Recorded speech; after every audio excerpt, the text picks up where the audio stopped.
Halo semuanya. Kembali lagi di channel Luasnya Dunia. Jangan lupa bantu like, komen, dan subscribe ya teman-teman. Untuk membangun channel ini. Agar saya lebih bersemangat membangun channel ini. Semoga kalian semua terhibur. Selamat menyaksikan. Enjoy.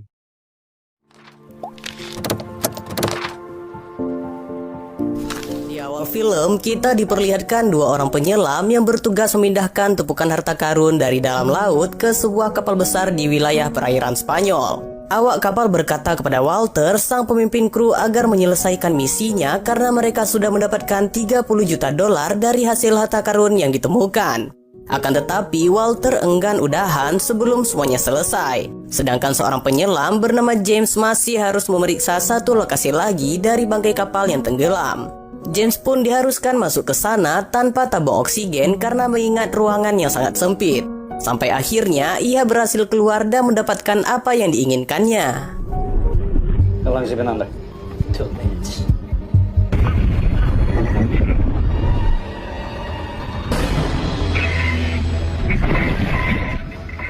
Mereka semua bersulang untuk merayakan keberhasilannya. Akan tetapi, perayaan itu tak bertahan lama karena polisi Spanyol telah datang dan mengetahui aktivitas yang mereka lakukan di dasar lautan. Saat di persidangan, harta yang didapat Walter bersama krunya ternyata diklaim menjadi harta penemuan milik Spanyol. Hal itu terjadi dikarenakan Walter tidak bisa menunjukkan kontrak dari kepemilikan atau surat izin penyelamatan otoritas Spanyol secara resmi. Walter pun meminta bantuan kepada seorang wanita yang bernama Margaret bekerja di pemerintahan Inggris. Akan tetapi, Margaret berkata bahwa ia tidak bisa melakukan apapun untuk Walter. Harta karun yang didapat Walter dan krunya disimpan di sebuah brankas dengan keamanan super ketat di Bank Negara Spanyol. Scenes pun beralih ke Universitas Cambridge. Seorang mahasiswa jenius bernama Tom sedang melakukan wawancara dengan banyak perusahaan yang ingin merekrutnya dengan bayaran yang sangat tinggi. Saat berada di restoran, Tom dimarahi oleh ayahnya karena merasa dipermalukan akibat ia menolak mentah-mentah tawaran dari 8 perusahaan multinasional. Di tengah-tengah perbincangan, tiba-tiba saja Tom mendapatkan sebuah pesan misterius. Akan tetapi, Tom malah kebingungan dengan pesan tersebut. Pada saat Tom beranjak pergi dari restoran itu, ia diberikan jaket oleh seorang pelayan yang di dalam sakunya berisikan sebuah koin dan kartu ucapan. Mengetahui bahwa itu adalah sebuah petunjuk alamat, Tom pun langsung pergi mendatangi sebuah klub elit sambil memegang koin tersebut. Sesampainya di sana, Tom didatangi oleh seorang wanita dan meminta kepada Tom untuk mengikutinya. Wanita ini pun mendatangi seorang pria untuk meminta tanda tangan. Akan tetapi, diam-diam ia mencuri dompet dari si pria tersebut. Ternyata wanita ini adalah seorang pencopet yang handal dan ia bernama Loren. Setelah kejadian itu, Loren pun memberikan pilihan kepada Tom, kembalikan dompet ke pemiliknya dan menjadi warga negara yang baik atau menjadi kaki tangan Loren. Setelah Tom menentukan pilihannya, mereka pun pergi ke sebuah bar.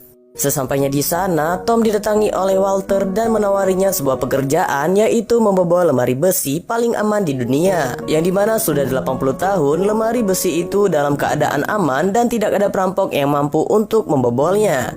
Di sini Walter hanya minta tolong kepada Tom untuk meneliti lemari besi itu, mengingat bahwa Tom adalah seorang mahasiswa yang paling jenius. Pada saat Tom berada di kamarnya, ia pun mencari tahu tentang lemari besi yang dimaksud. Dan ia pun terlihat tampak tertarik dengan rencana Walter. Singkat cerita, Tom pun sampai di Bandara Madrid dan ia dijemput oleh Loren untuk bertemu Walter dan krunya. Sesampainya di sana, Tom bertemu dengan Walter sebagai ketua perampok, Klaus sang ahli komputer, James dan Simon yang bisa menyediakan barang apapun yang mereka butuhkan saat beraksi. Semua orang tak yakin dengan kepintaran Tom. Klaus yang merupakan seorang hacker yang mampu masuk ke dalam sistem, akan tetapi ia tidak masuk lebih jauh karena sistem membutuhkan pesan suara. Tom menyarankan telepon salah satu karyawan dengan berpura-pura menjadi pesan otomatis dan meminta karyawan itu untuk memasukkan kodenya. Setelah dicoba, ternyata berhasil dan Klaus bisa mengakses CCTV yang ada di bank. Scenes pun beralih saat Walter bercerita tentang sejarah harta karun yang sedang ia incar. Walter berkata dulu ada seorang pria bernama Drake yang mencuri harta karun Spanyol dan ia menguburkannya entah di mana. Akan tetapi Walter dapat surat pertama dari Drake di mana terdapat 3 koin yang menentukan koordinat lokasi hartanya. Dan dari ketiga koin itulah salah satu di antaranya berada di dalam lemari besi tersebut. Singkat cerita, mereka pun menyusun rencana. Bank Spanyol adalah bank yang paling mustahil buat ditembus. Dengan CCTV dan sensor gerak memungkinkan untuk mendeteksi gerakan yang mencurigakan. Ditambah lagi, tepat di seberangnya ada markas besar tentara Spanyol yang sigap saat keadaan darurat. Dan juga Gustavo, kepala keamanan bank, mantan kepala kesatuan anti teroris. Di sini sketsa lemari besi dan gambar semacam ukiran Katolik pada abad 19. Tom meminta seperti apa gambaran lemari besi dalam bentuk aslinya. Untuk mengetahui hal itu, mereka pun harus bisa masuk ke dalam bank. Dan di sini mereka menghadapi kendala baru, bahwa kamera pengawas dapat mengidentifikasi database dengan pengenalan wajah.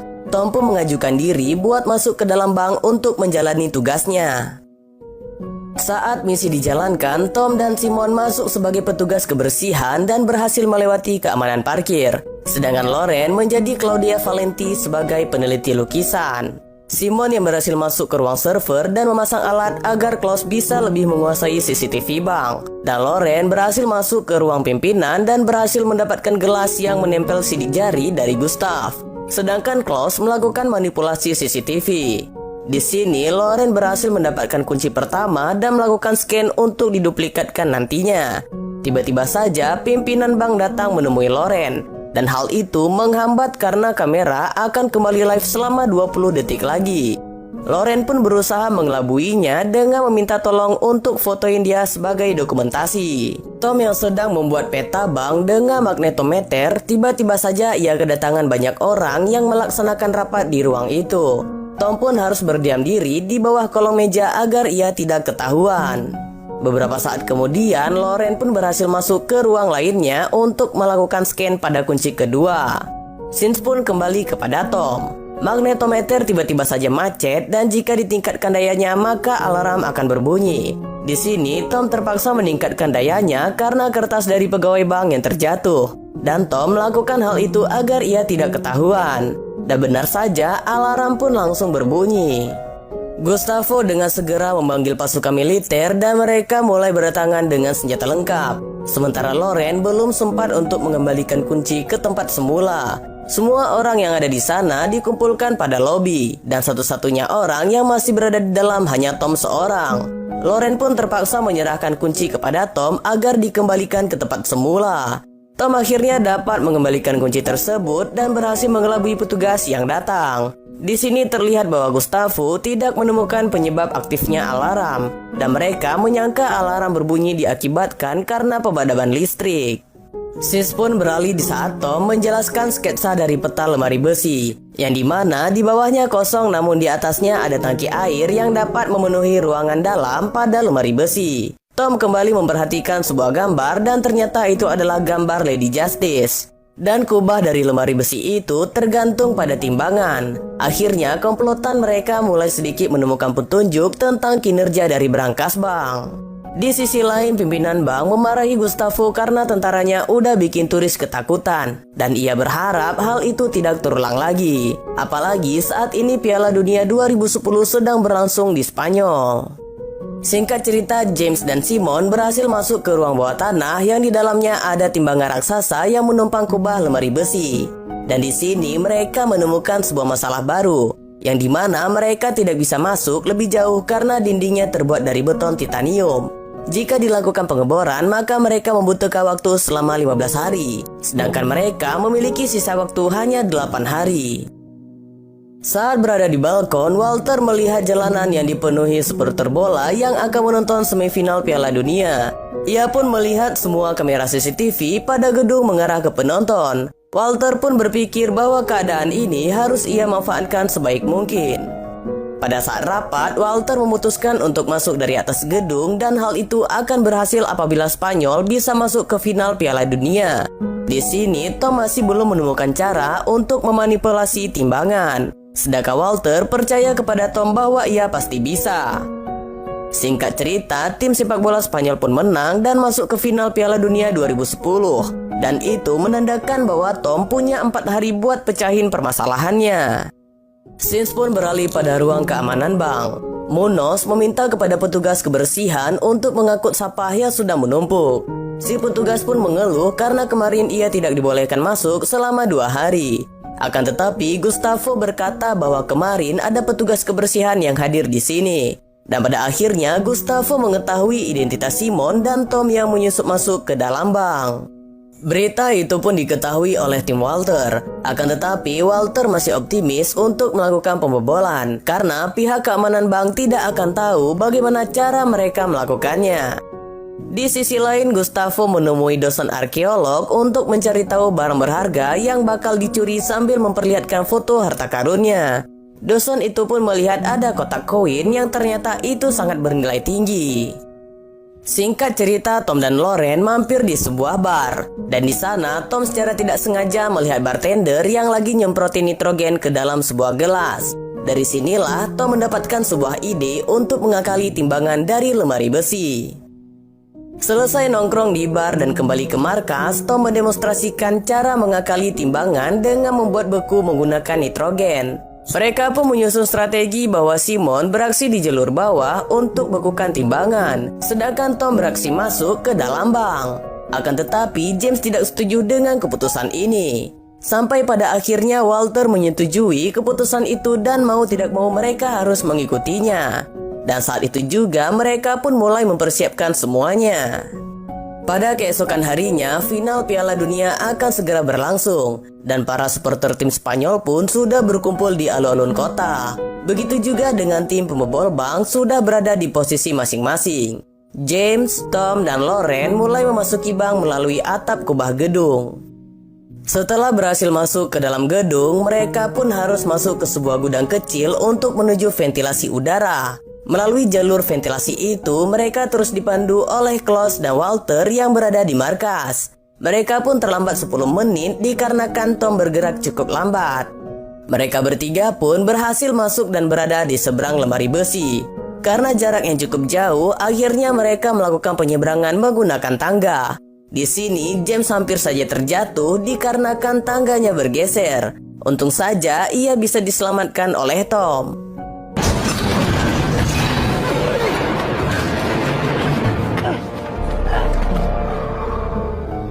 Sesampainya mereka di depan brankas, Klaus memberikan kode akses kepada James yang berubah setiap 33 menit sekali. Setelah berhasil, mereka harus membuka pintu besi dengan 2 kunci dan sidik jari Gustavo yang didapat dari gelas yang pernah dipegang olehnya. Akhirnya mereka pun berhasil masuk dan melihat kotak harta karun di dalam brankas itu. Dan sekarang giliran Simon yang bertugas untuk membukukan timbangan. Setelah lantai brankas terlihat membeku, mereka pun bergegas untuk menemukan kotak koin seperti yang Walter maksud. Tak berselang lama, pihak keamanan menemukan ada pergerakan di bagian lobi. Mereka pun menemukan seekor burung merpati yang masuk melalui atap yang terbuka. Bisa dikatakan bahwa atap itu terbuka karena merupakan jalur masuk Tom, Loren, dan James. Sementara itu, Loren berhasil menemukan kotak koin. Dan di waktu yang sama, pihak keamanan menemukan kalau CCTV mereka ternyata sedang diretas. Dengan cepat mereka pun mengetahui keberadaan James, Loren, dan Tom. Di sini tiba-tiba saja James mendodongkan pistol dan meminta kepada Loren untuk menyerahkan kotak koin itu. Ternyata James sudah bekerja sama dengan pemerintahan Inggris untuk merebut koin tersebut. Setelah koin itu diberikan, mereka tidak berhasil keluar karena timbangannya sudah kembali normal. Tentara keamanan pun mulai bergegas menuju ke lemari besi. Ventilasi yang ada di dalam lemari besi pun mulai kemasukan air dan membanjiri sisi ruangan. Di sini, James berusaha berenang melawan arus untuk keluar dari brankas itu. Sedangkan Tom dan Loren terjebak di dalam sana sambil diperhatikan oleh Walter dan Klaus melalui CCTV. Walter dan Klaus tidak dapat melakukan apapun untuk menyelamatkan mereka berdua. Sampai pada akhirnya Tom memiliki sebuah ide untuk menghentikan air, yaitu dengan menambahkan beban pada timbangan hingga mencapai batas tertentu. Mendengar hal itu, Simon pun langsung bergegas menambahkan beban sesuai yang diperintahkan oleh Tom. Di sisi lain, tim keamanan mengetahui alat yang terpasang pada ruang server, sehingga Gustavo bisa melihat Tom yang sedang terjebak di brankas yang penuh dengan air. Seluruh tabung nitrogen yang sudah dipakai oleh Simon telah ia letakkan di atas timbangan untuk menambahkan beban. Ternyata ide Tom dan usaha dari Simon membuahkan hasil. air yang memenuhi brankas akhirnya mulai keluar secara otomatis melalui ventilasi bagian bawah.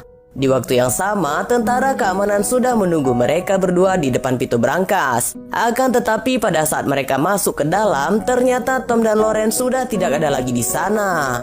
Berselang beberapa menit kemudian, Klaus akhirnya mendapat sambungan dari Loren dan Tom yang berhasil meloloskan diri dari ventilasi pembuangan air. Dan mereka pun melanjutkan pelariannya melalui ventilasi udara yang terhubung di brankas tersebut. Setelah mereka berhasil keluar dari lubang ventilasi, mereka berdua pun bergegas menuju ke ruang lantai 3 sambil dikejar para tentara. Mereka berdua berhasil sampai di ruang pemimpin bank yang suka membuka jendelanya saat sedang merokok. Tom dan Loren pun berhasil kabur melalui jendela tersebut dengan menggunakan tali.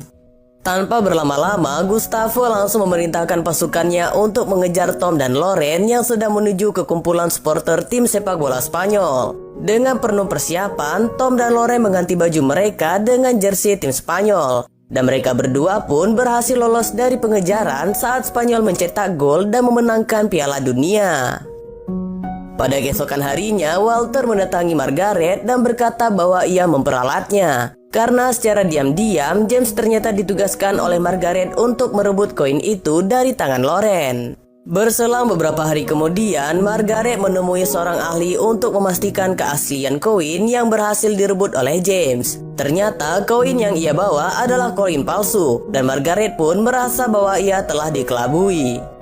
Di tempat lain, Walter dan timnya sedang berbincang mengenai koin yang telah berhasil Loren bawa. Dan ternyata saat ia menemukan kotak koin di dalam brankas, Loren langsung menukarkannya dengan koin yang palsu. Dan koin palsu itulah yang dibawa kabur oleh James.